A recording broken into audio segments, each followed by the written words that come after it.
Okay, so today we're going to be working through the verbal problem up on the screen. And the first thing you always have to remember when doing any kind of verbal problem is to just separate what you know and what you need to know or what you need to find out. So we already have the triangle written down, and we're just going to start reading through it and filling it out. It goes like this. Suppose that triangle ABC is a right triangle with a right angle at C and a hypotenuse C. So that gives us a lot of information already. Now we know that this right here is going to be C, and this, the hypotenuse, is going to be C as well. We don't know the value to that yet. And then we have, also note that A is the length of the side opposite angle A. So we have an A, and we have a side A. And then we're going to do the same thing with B. We have B, angle B, and side B. So we can see down below that they give us those values. It says giving that A equals 12 and B equals 10. So now we know that B equals 10 and A equals 12. Okay, perfect. It says determine the values indicated below. These values over here. Okay, and it says determine the values indicated below, and by that they mean these over here. We already have the answers to each of these, and we know they're correct, but I'm going to walk you through how to find those answers, okay? So the first thing we need to determine is how do we find any type of sine or cosine or tangent, okay? So we're going to go over here and we're going to write sine equals, and we know that sine equals y between the hypotenuse, and then we have that cosine equals x between the hypotenuse, and we have that the tangent equals y between x. So these are the things that we need to find out, right? We need to find the y, the x, and the hypotenuse. So we already have two of those values, right? So we just need to find the hypotenuse, and to do that we can use the Pythagorean theory, right? So let's just write the Pythagorean theory here, which is x squared plus y squared equals c squared. And we already have those values, so it's going to be 12 squared plus 10 squared, and then we're going to have the value we need.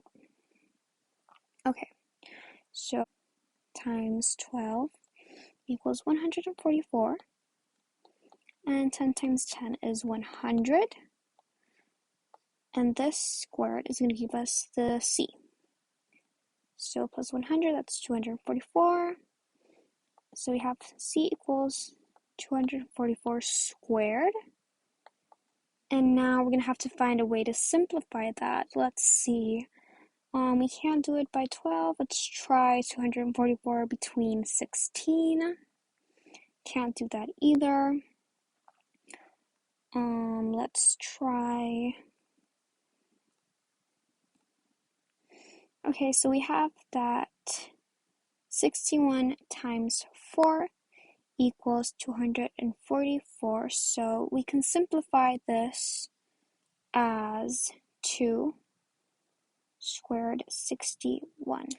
Okay, so now that we have that information, we can start filling out each of the blanks over here.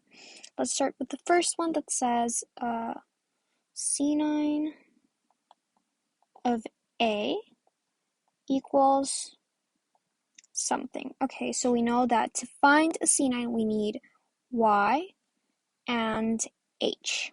So we know that this is our A.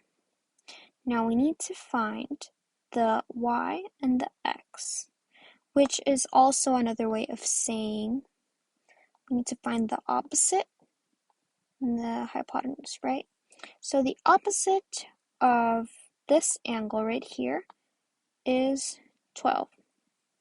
So we have that this equals 12 between what we already found down here, which is 2 squared 61, sorry. And you see we can simplify this, right? Because 2 and 12 can be simplified, and this turns into 6 between squared 61, but you have to remember that you can never leave a square root down below. That's just incorrect.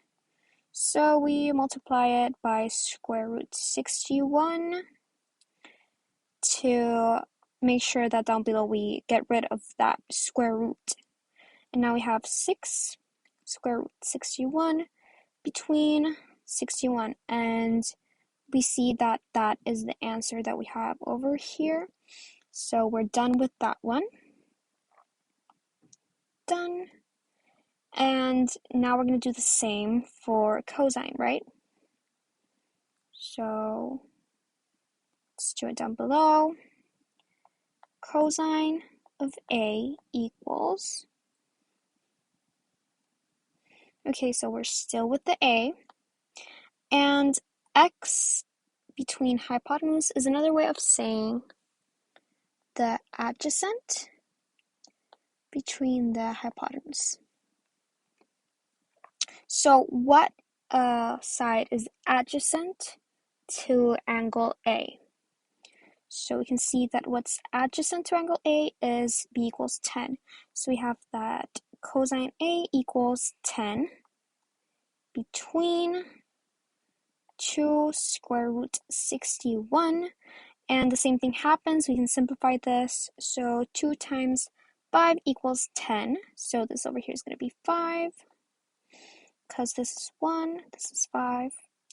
And between 61. And we can't leave that there either. So now we're going to multiply times square root 61 again.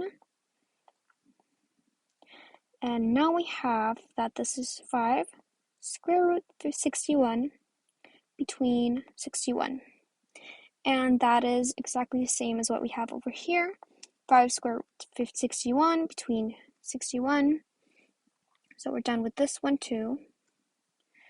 And now we're going to move on to tangent A. We have tangent A equals, so we know that's y between x, and that's another way of saying opposite between adjacent. So what is opposite and what is adjacent to angle A? So we know that what's opposite is this over here. So the first thing we're going to do is put 12 between what is adjacent, which is this right here. And this simplifies because 2 times 5 is 10 and 2 times 6 is 12. So this is 6, 5, which is the same as what we have here. This is done. And now we're going to do the same thing but with angle B, okay? So we're going to move on to angle B. Okay, so the first thing we're going to figure out is C9B. C9B. We already know that C9 is the same thing as saying opposite between the hypotenuse. So what is opposite angle B? Over here we have that 10 is opposite. So we have that this is going to be 10 between the hypotenuse, which is the same, 2 square root 61.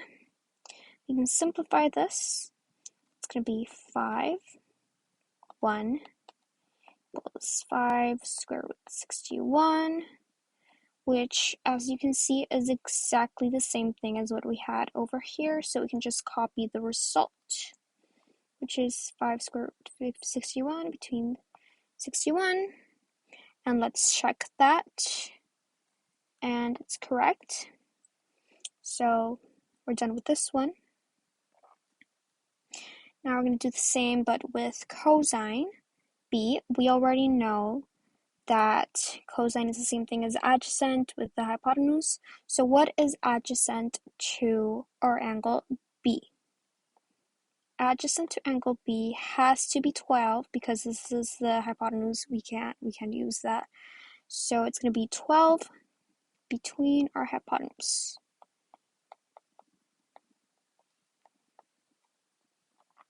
Which is 2 square root 61. And we can simplify this. This is 6. And I think the same thing happened before. Yep, right here it's exactly the same thing. So we can just copy that answer, which is 6 square root 61 between 61. And we're going to check that with our answers. 6 square root 61 between 61, so that's correct. Now our last exercise, which is tangent of B. We already know the tangent has to be opposite between adjacent. So, and that's on angle B. So what is opposite and what is adjacent to angle B? Okay, so opposite is 10, adjacent is 12, so it's 10 over 12. Let's just put it over here. 10 over 12, right? And that's the same thing as saying 6, because 2 times 6 is 12 and 2 times 5 is 10, so we have 5, 6. Let's check that. And that's 5, 6 as well, so it's correct. And we are done with our verbal problem.